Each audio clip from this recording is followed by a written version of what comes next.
미국이 이제 대선 레이스가 본격화됐습니다. 또 컴백하는 거는 미국 역사상에 처음 있는 일입니다. TV 토론회 진행했는데 한쪽으로 좀 원사이드하게 좀 이렇게 진행됐다는 평가가 좀 나오는데 안 되겠다. 교체해야 되겠다는 얘기가 훨씬 더 많이 나옵니다. 트럼프가 상대적으로 좀 이득을 취했다. 네. 미국이 주한미군을 철수하고 한국이 자체 핵무장으로 갈 수 있다. 트럼프가 아무리 뺀다 하더라도 의회가 동의하지 않으면 못 뺍니다. 저는 트럼프가 오면 김정은한테 다시 시도할 거라고 봅니다. 2018년의 추억이 재현되지 않을까 해서 양쪽에서 다른 이유로 인해 가지고 트럼프를 기대합니다.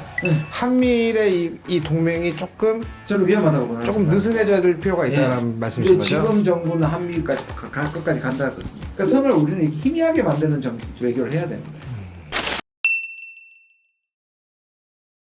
내 삶을 바꾸는 정치 뉴스 머니투데이 더300의 고품격 정치 시사 콘텐츠 터치다운 시간입니다. 한반도를 둘러싼 정세가 심상치 않습니다. 오물풍선을 날려보내고 있는 북한이 러시아와 정상회담을 갖고 군사동맹에 준하는 조약을 맺었습니다. 대선 레이스에 돌입한 미국에서는 조 바이든 대통령과 도널드 트럼프 전 대통령이 치열한 접전을 벌이고 있는데요. 트럼프 전 대통령은 한국의 방위비 분담금을 대폭 늘려야 한다고 주장하고 있어 대선 결과에 따라 한미 관계에도 적지 않은 영향이 될 전망입니다. 그래서 준비한 오늘의 주제, 트럼프의 거친 생각과 한국의 불안한 눈빛과 그걸 지켜보는 김정은입니다. 오늘은 한반도를 둘러싼 정세를 진단하기 위해 스페셜 이슈 터치 준비했는데요. 제36대 국립외교원장을 지내시고 현재 조국혁신당 외교전략 특별위원장을 맡고 계신 김준영 의원 모시고 이야기 나눠보겠습니다. 김 의원님 안녕하십니까? 네, 안녕하십니까. 반갑습니다. 늦었지만 당선 축하드립니다. 예. 이제 임기 시작하신 지 한 달 정도 지났는데요. 좀 임해보시니까 어떠신 것 같으세요? 시작한 지 한 달 좀 넘었는데 지금 정신이 좀 없긴 합니다. 이제 대정부 질문도 시작됐고 상임위 시작되니까 이번에 외통위 네네. 네, 뭐 예상대로 외통위에 지원하셨고 되셨고, 근데 이제 저희 녹화 시작하기 전에 잠깐 얘기를 나눴지만 12석이라서 원외 3당인데 좀 확실히 좀 외롭진 않으세요? 좀 외통위 같은데 지금 안철수 의원이나 이런 김기현, 윤상현 의원 있고 야당에서도 이재명 대표, 전 대표나 조정식, 권칠승 의원 이런 분들 중량감 있는 인사들이 좀 있는데 좀 외롭지 않으실까 좀 궁금합니다. 아시다시피 좀 외통위나 국방위는 두 그룹으로 나눠집니다. 하나는 거의 대권급에 강한 이 베테랑 말씀하신 다선호 의원과 베테랑급이 있고요. 또 다른 쪽은 전문성. 그러니까 저는 전문성으로 들어가는 거고, 또 비례대표라는 옛날 이름이 직능대표잖아요. 그러니까 전문성을 살려서 국회에서 기여하라는 거기 때문에 국회에서 전문성 살리셔가지고 활약 좀 기대하고요. 이제 본론 좀 들어가 보겠습니다. 미국이 이제 대선 레이스가 본격화됐습니다. 그래서 지난 28일 날이죠. TV 토론회 진행했는데 평가가 이견이 없어요. 한쪽으로 좀 원사이드하게 좀 이렇게 진행됐다는 평가가 좀 나오는데 좀 어떻게 보셨습니까? 처음 보는 사람들이 아니잖아요. 그렇죠. TV 봤던 사람들이니까 이슈나 이런 것이 이제 집중하기보다는 그 전부터도 예를 들면 가지고 있는 이미지가 있잖아요. 트럼프는 기본적으로 거짓말을 잘하는 사람이고요. 어떤 통계에 의하면 재임 4년 동안 공식 석상에서 팩트가 아닌 거짓말을 한 것이 하루 평균 20일에 그런 통계도 제가 본 적이 있는데요. 그러니까 이번에도 사실 확실히 팩트 체크를 안 하고 거짓 얘기를 많이 했는데, 또 반대쪽에서는 고령 문제가 항상 됐단 말이에요. 그런데 보면 트럼프가 가진 이미지는 계속됐지만 그게 돌출되지 않고 평소에 노령과 고령에 대한 걱정이 있었는데 그날은 제가 봐도 유난히 쇠약해 보였어요. 목소리도 작고 중간에 생각을 놓쳐가지고 버벅거리는 것도 굉장히 많다 보니까 이거는 완패다. 그리고 일단 뭐가 들리기 위해서 사람한테 주장하기 위해서 반박이 돼야 될 토론이잖아요.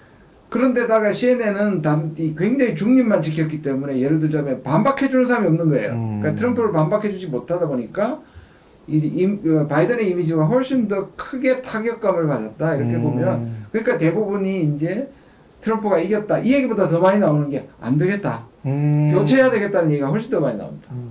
그러니까 확실히 트럼프에 대한 이점보다는 그러니까 말씀하신 거 보면 이제 트럼프가 상대적으로 좀 이득을 취했다. 네, 그렇죠. 반사이익을 취했다라고 볼 수 있을 것 같습니다. 근데 이번 TV 토론 앞두고 미국 내에서 좀 이야기가 굉장히 많았어요. 되게 중요한 승부처럼 평가가 있었고, 그 토론 직전 뉴욕타임즈 보도를 보면 양쪽 지지율이 46대 46으로 나왔었단 말이죠. 근데 아무래도 확실히 토론회 이후에 좀 영향이 좀 클 것 같은데, 그 뭐 어떻게 전망하세요? 보시면 지금까지 트럼프가 당 대표 그러니까 공화당의 대표로 확정되고 난 다음이 수많은 이 여론조사가 나오는데 꾸준하게 한 2% 3%대에서 전국 지지는요. 그다음에 네네네. 이제 우리가 말하는 경합주는 조금보다 조금 더 높게 차이 격차로 계속 이겼는데 최근에 사법리스크 불거지고 트럼프에 네네. 최근에 접전 아까 말씀하신 그게 아마 최근에 거의 접전이었는데 제가 오기 전에 또 보니까 다시 이렇게 조금 벌어지고 그 벌어진 것이 트럼프에게 유리하게 나타나고 있다고 볼 수 있어요. 그게 영향을 끼친 거죠. 확실히 이번 토론회가 뭐 이른바 골든 크로스가 될 수도 있는 가능성이 좀 있는데, 그 흥미로웠던 게, 그 제가 이번에 좀 토론회 보기 전에 조금 서칭을 해보니까, 미국 TV 토론회, 대통령 후보 TV 토론이 처음 중계되기 시작한 게 1956년인데, 전현직 대통령을 마주한 게 처음이라고 그러더라고요. 네. 그러니까 이제 그만큼, 보통 대통령을 딱 당선이 되면 연임을 하거나 아니면 이제 낙선하면은 이제 재선에 실패하면은 정치심 참 트럼프의 생명력이 대단한 것 같습니다. 아니 대통령이 되기 그러니까 한 번 도전해서 그냥 후보에서 떨어져도 네네. 다시 등장하지 못하는데 한 번 했고 졌단 말이에요. 네네. 근데 또 컴백하는 거는 미국 역사상에 처음 있는 일입니다, 확실히. 그만큼 특이하고 이것은 그래서 이제 미국도 그렇고 이번 우리나라 이 국민들의 댓글을 봐도 저렇게 사람이 없나 라고 할 정도인데 그 이유도 있지만 미국의 정치 문화 때문에 미국의 정치 미국의 문화. 정치 문화가 우리도 조금 비슷한데요. 이렇게 생각하면 USA가 United States of America잖아요. 네네네. 요새 DSA라고 불러요. 네네. This United States of America. 그 정도로 딱 나라가 반으로 분리되어 있습니다. 공화당, 민주당, 미국은 또 양당지잖아요. 제3당이 아주 가끔 등장하지만 그래서 정치 문화는 엄청나게 대립적이고 반분되어 있다. 이게 이제 결국 트럼프 같이 이쪽을 장악한 사람이 계속 장악할 수 있고. 그 확실히 미국 대통령이 국내에 뭐 이런 뭐 정치 사회 문화에 대해 끼치는 영향이 큰데, 그래서 한번 겪어봤던 것 때문인지 참 이제 사람들이 걱정하시는 분들도 좀 많이 계신 것 같고, 그래도 뭐 적지 않은 영향이 좀 끼칠 것 같습니다. 그래서 지금 뭐 아무래도 그 트럼프 전 대통령이 당선이 된다고 하면은 정치나 뭐 경제나 좀 많은 것들이 좀 많이 바뀔 수 있지 않을까요?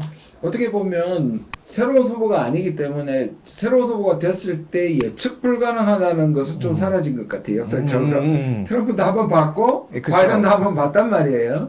그럼에도 불구하고 바이든이 가지고 있는 것이 일종의 안정성이라든지 지금 현직 대통령이니까 네네네. 조금 더 연속성에 무게를 두는 거고, 트럼프는 좀 지나기도 했고 그 당시에도 예측 불가능한 것이 오히려 트럼프가 가장 일관적인 것은 가장 예측하기 힘들다는 게 오히려 일관적이다. 네네. 라는 말을 할 만큼 트럼프가 당선되면 지금보다는 확실히 변화가 있을 것 같습니다. 그 좀 확실히 방위비 분담 얘기가 아니면 안 꺼낼 수가 없는데, 최근에 그 미국 워싱턴 전략국제문제연구소에서 속칭 뭐 트럼프 시즌 2 뭐 이런 환경이 되면 미국이 주한미군을 철수하고 한국이 자체 핵무장으로 갈 수 있다, 이런 분석을 내기도 했어요. 일단 아까 말씀하신 트럼프는 자기 하고 싶은 대로 얘기 다 합니다. 그리고 과거에도 얘기했고, 근데 이것도 팩트 체킹을 해야 되는 게 뭐냐면 네네. NDAA라고 네네. 아마 뭐 시청자들부터 좀 아시는 분들도 있을 텐데 국방 수권법이라는 겁니다. 미국은 삼권 분립도 확실히 되어 있고 아무리 외교라도 의회가 가지고 있는 예산권, 이 예산권에는 예를 들어서 예산만 만들어 주는 대로 하는 게 아니라 우리와 관계되어 있는 철수에 관해서 다시 주한미군의 규모에 대해서 정할 수 있습니다. 지금 그래서 주한미군을 26,000 밑으로 못 내리게 아예 의회가 기정해놨습니다. 의회가 갖고 있는 권한이란 말씀이신 거죠? 그렇죠. 그러면 이 말은 뭐냐면 트럼프가 아무리 뺀다 하더라도 의회가 동의하지 않으면 못 뺍니다. 그럼 만약에 의회가 동의를 하게 되면 그 뭐 여기 지금 미국 연구소의 전망과 같이 저희가 핵무장을 하게 되는 겁니까? 일단 그러니까 트럼프가 자기 마음대로 뺄 수 있다는 아니기 때문에 트럼프가 사용하는 일종의 협상의 수단일 수 있다는 것이고요. 협상의 수단일 수 있다. 그다음 미국에서 저는 의회가 동의할 가능성이 적다는 게 뭐냐면 우리는 우리 측면에서 자꾸 우리가 미국을 절대적으로 필요하다는 게 지난 70년간의 하나의 습관, 관성이 됐는데, 지금 중국하고의 대결 구도에서 러시아와의 사이를 생각했을 때 한국을 놓친다는 게 미국의 대외 정책에서는 있을 수 없는 일이기 때문입니다. 그러니까 트럼프는 과연 그러한 미국 전체의 이익을 생각하는 사람들의 저항을 트럼프를 빼고 싶을 수도 있습니다. 그쵸. 그 저항을 이겨낼 수 있을까? 아무리 트럼프라도 저는 좀 힘들 거라고 봅니다. 근데 최근에 좀 뭐 핵 얘기를 좀 네. 다시 하자면은 사실 이 핵무장과 주한미군은 뗄래야 뗄 수 없는 문제인데 여권에서 조금 그런 얘기들이 한 명씩 나오고 있어요. 홍준표 대구시장이 핵 확산 방지 조약을 탈퇴해야 된다고 얘기를 했었고 최근에 뭐 당대표 선거에 나왔던 나경원 의원이 지금 뭐 좀 그런 키워드를 좀 꺼내 들었는데 사실 그동안 우리나라에서 좀 핵무장이라는 것은 수출로 먹고 사는 나라가 이거 했다가는 큰일 난다. 뭐 이런 인식이 좀 팽배했는데 만약에 이런 명분에 있어서 주한미군이 만약에 희박한 가능성을 들고 철수를 하게 된다면 이런 우리나라의 핵무장에 대해서 미국이 뭐 이렇게 뭐 니들 안 돼! 했던 이런 명분이 좀 줄어들 수 있는 거 아닙니까? 이번이 처음은 아니고 항상 보수 쪽에서 일종 이거를 저는 이제 안보 포퓰리즘이라고 하는데 포퓰리즘이 경제만 있는 게 아니고 안보에서 인기 영합주의죠. 왜 그러면 핵무장이 인기 영합주의냐면 사회가 혼란하고 안보가 불안할수록 한쪽에서는 야 우리도 핵무장 하자. 우리가 이 국력이 이 정도 되는데 북한 하는데 우리는 왜 안 해라는 기본적으로 국민의 감정에 그래서 실제로 조사를 해보면요. 항상 한국의 핵무장에 대해서 대부분 지금까지 50%가 넘어요. 과반수가 넘어요. 그렇게 그 마음은 이해가 갑니다. 근데 그게 다 조건을 지금 말씀한 조건을 붙이고 질문하면요. 예를 들자면 우리 이렇게 되면 제재 받는다. 우리가 이렇게 된다 붙이면요. 뚝 떨어집니다. 그러니까 기본적으로 저는 우리나라가 가지고 있는 대외 의존성이나 말씀하신 개방형 통상국가에서 바람직하지 않고요. 일단 이거는 미국이 절대로 허용하지 않습니다. 그래서 그러면 똑같은 질문을 할 수 있는 거예요. 트럼프가 과연 이걸 뒤집을 수 있느냐. 특히 우리가 핵을 가지면 미국 쪽에서 아까하고 반대입니다. 한국이 더 이상 미국을 의지하지 않을 것이라는 생각이 있겠죠.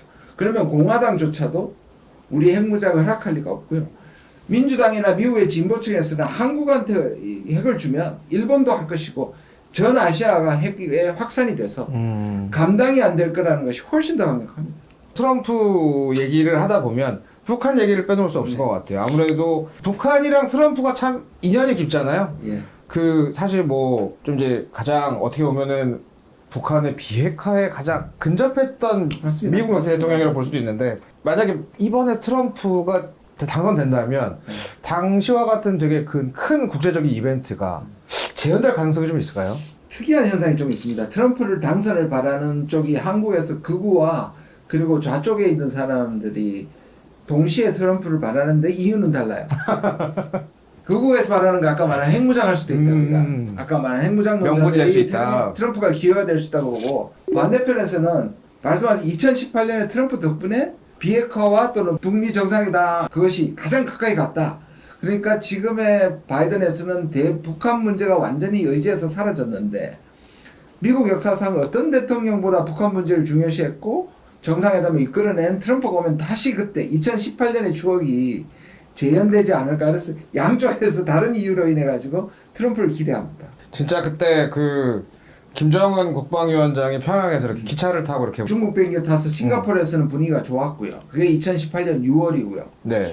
그 다음에 이게 이제 뒤통수를 맞게 된 것이 그 다음에 2019년 2월에 하노이입니다. 하노이 갔을 때는 지금 말씀하고 거의 60시간의 기차를 타고 가서 뒤통수를 세게 맞고 돌아왔습니다. 그래서 최근 의원님께서 한 방송 출연해가지고 김정은한테 북한한테는 트럼프가 트라우마가 트라우마일 것이다 이렇게 진단을 하시기도 했어요. 북한의 GDP가 전 세계 180입니다. 네네. 미국이 1위면 이건 1인당이 아니라 이제 전체를 얘기합니다. GDP를 얘기하면 1위 국가와 180위 국가, 적대 국가가 세계에서 거의 동등하게 정상대정.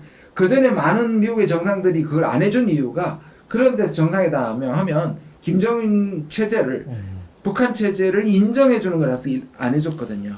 그러니까 그런 대접을 받다가 불과 8개월 후에 완전히 뒤통수를 맞았단 말이에요. 그러면 그때 느낀 건 뭐냐면 다시 트럼프가 와서 저는 트럼프가 오면 김정은한테 다시 시도할 거라고 봅니다.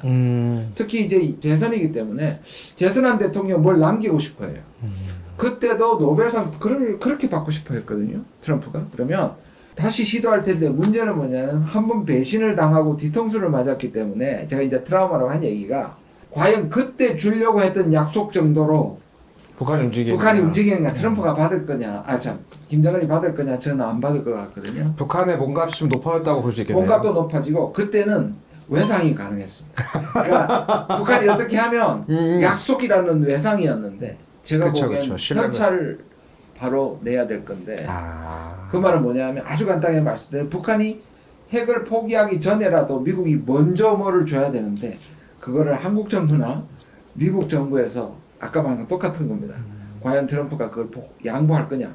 특히 김정은한테 굴복하는 모습처럼 보일 정도의 양보를 할 수 있을까. 근데 북한은 그 정도 아니면 이제 안 속는다거든요. 그러니까 찬스는 분명히 있는데 쉽지 않을 거다. 쉽지는 않겠다. 말씀하신 게 2018년, 19년 이때 해결이 됐다면 그때 이제 그렇죠. 뭐 속칭 외상거래, 신용거래가 가능했는데 그렇죠. 이제는 현찰박치기가 필요하다. 이렇게 좀 해석이 될 것 같은데요. 최근에 김정은 국방위원장이 블라디미르 푸틴 대통령 만났잖아요. 그 좀 양측이 그 확실히 미국이나 우리나라를 의식하는 태도를 보여요. 바이든의 재선을 달가워할까요? 아니면 트럼프의 복귀를 더 좀 반길까요? 예, 결국 보시면 이 우크라이나 전쟁 때문에 미러 관계가 나빠졌고, 그쵸. 그다음 미중 관계가 나빠졌죠. 그게 이제 아시아에 딱 끌고 오고 한반도에 끌고 오면 우리가 60년 이상 고생을 했던 냉전 체제잖아요. 북중 옛날에 소련 지금 러시아. 네네네. 그다음에 한미일이잖아요. 이게 지금 옛날처럼 확고하게는 아닙니다. 왜냐하면 아직까지 한중 관계 뭐 파탄 난 거 아니고 한중 관계 파탄 난 거 아니란 말. 네. 그러면 이 자체는 옛날만큼은 아니지만 그쪽으로 지금 방향을 틀고 있는 것처럼 보여요. 특히 이 러시아는 계속 고립되고 있고 그다음에 북한은 지금 북미 관계가 좋지 않으니까 이 둘이 그래서 해외 언론에서는 두 추방자의 그러니까 국제적으로 추방자의 브로맨스라고 불렀거든요. 그러니까 이게 일종의 고립을 탈출하는 것일 수도 있고요. 근데 이거를 보면 트럼프는 지금보다는 바이든보다는 친러입니다. 반중이고요. 그 다음에 아까 말씀드린 것처럼 북한에 대해서 뭔가를 할 수도 있습니다. 그렇게 보면 이 둘은 저는 트럼프를 더 바란다고 생각하고요. 두 번째는 아까 제가 우크라이나 때문에 그랬잖아요. 트럼프가 한 말이 자기가 당선되는 날 우크라이나 전쟁 끝내겠다는 겁니다. 지금 바이든은 지금의 유럽은 나쁜 러시아를 이기기 전에 끝낼 수 없거든요. 실제가 안 그렇겠습니까? 근데 미국이나 주변 국가들은 이미 피로감에 있었고 그렇죠. 제가 보기에는 우크라이나가 이겨야 되는 게 당연하지만 현실은 그렇지 않거든요. 그러면 트럼프의 고립주의, 철군도 한다 이런 트럼프는 아마 트럼프가 등장하면 우크라이나 전쟁이 끝날 가능성이 있고 끝나면 일부를 러시아한테 양보해야 되거든요. 그렇죠. 그렇게 보면 러시아가 훨씬 더 트럼프를 바랄 겁니다. 바이든보다. 요새 뭐 이런 얘기를 하다 보면은 좀 느끼는 게 항상 언제적 트럼프고 언제적 바이든이기도 하지만 언제적 푸틴인지 국제사회에서 되게 높은 곳에 위치한 뭐 지도자들의 나이가 상당히 이제 고령이라는 점들이 좀 불확실성이나 변수 같은 걸 좀 촉발시키는 좀 요인이 되지는 않을까요? 저는 그거 걱정합니다. 왜냐하면 세계가 구조적으로 움직이고 체계적으로 움직이지만 특히 위기의 시대에 잘못된 국가 정책 결정자, 최종 결정자의 잘못된 결정으로 사실 네네. 전쟁이 날 수 있거든요.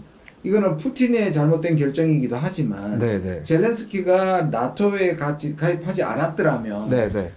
막을 수 있는 전쟁이었단 말이에요. 그렇게 보면 똑같은 결정을 뭐 바이든이 재선돼도 할 수 있고 트럼프도 할 수 있고 뭐 우리나라도 마찬가지예요. 그렇게 보면 불안정한 시기일수록 그러한 냉철한 결정을 하고 국익에 기반한 결정을 할 수 있는 정책 결정자의 존재가 굉장히 중요하죠. 그런 면에서는 미국도 불안한 겁니다. 그래서 내부에서도 미국이 급격하게 미국의 패권을 잃어버릴 수도 있다. 지금 상황을 보면서 그렇게 걱정하는 사람이 굉장히 많죠. 아, 급격하게 패권을 잃을 수 그럼요. 있다. 미국이 안 그래도 중국의 도전, 그다음에 러시아의 도전에 이런 중동에서 보십시오. 중동에서 전쟁이 일어나는 건 어쩔 수 없다 하더라도 멈출 수 있는 힘을 전혀 못 보여줘요. 그러니까 미국은 전체 세계를 관리할 힘이 급격하게 약해졌는데다가 트럼프나 바이든이 생겼어요. 하나는 노령이라는 이유, 하나는 예측 불가능의 모든 국가가 봤을 때 트럼프의 결정이라는 것이 미국의 과연의 안정적인 패권이라는 측면에서는 확실하게 떨어지죠. 추가로 좀 질문을 드릴게, 그럼 이제 미국이 좀 약한 모습을 좀 약해지고 있잖아요. 전 세계 곳곳에서 약간 소위 그립감이 좀 줄어든 것 같은데. 그건 확실합니다. 그 좀 이제 미국이 좀 그래도 이 그립감을 더 움켜쥐려고 하지 않을까요? 그래서 미국은 자기 편을 모으는 전략을 하잖아요. 그러니까 어떤 사람은 심지어 러시아가 우크라이나 전쟁을 유도해서 그동안에 딴말을 하던 유럽을 완전히 통일시켜서 미국 뒤에 서게 했다. 그 다음에 이게 아시아에서는 중국을 건드려가지고 대만 건드려가지고 한국, 일본, 필리핀 이걸 나토화 시켜서 미국을 그립감을 한다는 거거든요. 그럼 그게 통할 거냐의 문제잖아요. 그런데 과거처럼 러시아를 고립시키거나 과거처럼 중국을 고립시키거나 과거처럼 글로벌 사우스라고 연결을 고립시키는 게 아니라 오히려 그 그립감도 떨어지고 동시에 명분도 떨어질 뿐만 아니라 다극화. 다극화가 이게 벌어지기 때문에 미국이 원하는 대로 진영을 이렇게 나눌 수 있나. 예를 들면 전쟁이 끝나면 옛날처럼 유럽도 그렇게 말을 안 들을 거예요. 인도 같은 나라도 미국 문화 말 안 듣거든요. 아, 그쵸. 그게 좀 어떻게 보면은 지금 북러가 친해지고 있는 상황에서 만약에 요 둘에 이제 중국이 가세한다면 미국이 이제 좀 별로 안 좋아하는 예전에 냉전 체제의 약간 고그림 아니겠습니까? 그러니까 미국은 자기의 패권을 유지하기 위해서 신냉전으로 몰고 가려고 해요. 네네. 그다음에 북한도 이게 좋아요. 왜냐? 옛날에 미국과 중국이 협력하고 미국과 러시아가 협력하니까 북한한테 제재한 거잖아요. 지금 제재가 작동을 안 해요. 그러니까 북한은 2년 전부터 신냉전이라고 아예 규정합니다. 그런데 지금 미국과 북한이 어떠면서 서로 반대편에서 신냉전을 조장해요. 그럼 중국은 신냉전의 함정에 빠지지 않으려고 합니다. 그래서 러시아, 북한, 중국이 3자가 모이는 거 못 보셨죠? 그쵸. 북중러는 안 모입니다. 중국이 빌미를 줄까봐 북중러는 안 합니다. 북중, 북러 따로 하고 중러 따로 합니다. 그러니까 3자간은 있지만 통합은 없다. 한미일한테 빌미를 줘서. 그러니까 지금 한미일이 이렇게 협력도보다 북중내 협력도가 훨씬 약합니다. 보시면서 한미와의 이 친밀도보다 북내의 친밀도는 상대가 안 되지 않습니까? 그러니까 오히려 독립교수는 한미일이 얼마나 진행되느냐에 따라서 북중러를 부추길 수 있다는 겁니다. 지금 말씀하신 거를 들어보면은 한미일의 이 동맹이 저는 위험하다고 보는 조금 느슨해져야 될 필요가 있다는 말씀이신 거죠? 지금 정부는 한미일까지 갈 것까지 간다 하거든요. 그렇게 되면 북중러에게 빌미를 주죠. 저는 그걸 우려합니다. 그래서 여기서 우리가 과거와는 달리 한국이 가지고 있는 자율권을 발휘하는 거죠. 지금 보면은 어떻게 보면은 미국의 대선 그리고 한미일 동맹 그리고 이제 북중러의 이런 삼각관계 이런 것까지 보면은 참 이제 우리나라가 지금 보면은 이런 되게 글로벌 정세 속에 좀 휩싸여 있는데 우리나라 좀 어떤 외교 정책을 걸어야 된다고 의원님께서 보세요? 대륙 세력하고 해양 세력하고 갈라지는 건 우리한테 좋지 않잖아요. 그러니까 선을 우리는 이렇게 희미하게 만드는 외교를 해야 되는 거예요. 그런데 지금 정부는 이 해양 세력, 일본하고 미국에 올인해버리고 자꾸 대륙 세력하고 사이가 나빠지면 우리 여기가 신냉전의 최전선이 되잖아요.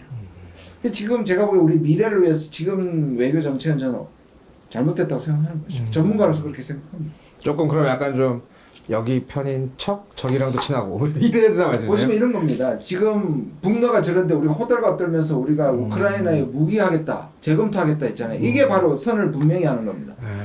러시아는 오히려 어떻게 얘기하냐면 차관을 보내가 러시아 외무차관 루덴코가 한국한테 우리 설명해 줄 수 있다. 이거는 한국을 향한 게 아니다. 미국과 반러 세력을 향한 거지. 한러는 다시 좋아질 수 있다고 우리한테 끊임없이 신호를 보내면 우리는 어떻게 해야 되냐면 북러가 가깝지 못하게 자꾸 러시아하고 만나야 되는 겁니다. 그게 진짜 외교죠. 그런데 러시아가 그렇다고 해서 우리가 그럼 우크라이나에 무기 보낼래? 이러면 이 선이 분명해지는 거예요. 그게 지금 잘못됐다고 저는 생각합니다. 미국의 대선부터 참 여러 가지 사안들이 좀 외교를 진짜 잘해야 될 때입니다. 외교가 중요한. 그럼요. 지금 왜냐하면 아까 말씀드린 것처럼 이 여기가 어디로 흘러가야 될지 모를 정도로 불안정하고 지금 격변의 시대란 말이에요. 네네. 정신 바짝 차리고 사실 외교를 잘해야 돼요. 이제 또 그 국회에서 가장 이제 외통위에 계시는데 좀 어떤 활동에 좀 주안점을 두고 이번 국회 임기를 좀 임하시세요? 예를 들면 이런 겁니다. 아까 말씀드린 것처럼 우크라이나의 살상 무기를 우리나라는 무기 강국이 수출 강국이지만 아직까지 분쟁 중인 지역에 살상 무기를 보낸 적이 역사적으로 단 한 번도 없었고요. 그게 맞습니다. 그럼 예를 들자면 우리가 대만 내에서 문제가 생겼을 때 우리가 개입하기를 원하시나요?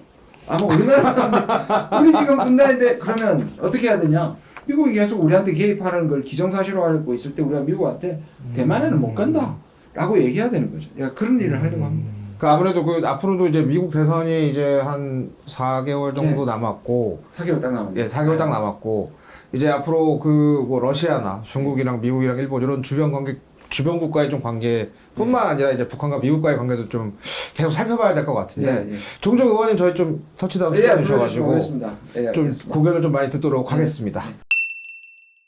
분단과 전쟁 그리고 휴전 후 70년이 넘게 흘렀지만 여전히 한반도를 둘러싼 정세는 불안하기만 합니다.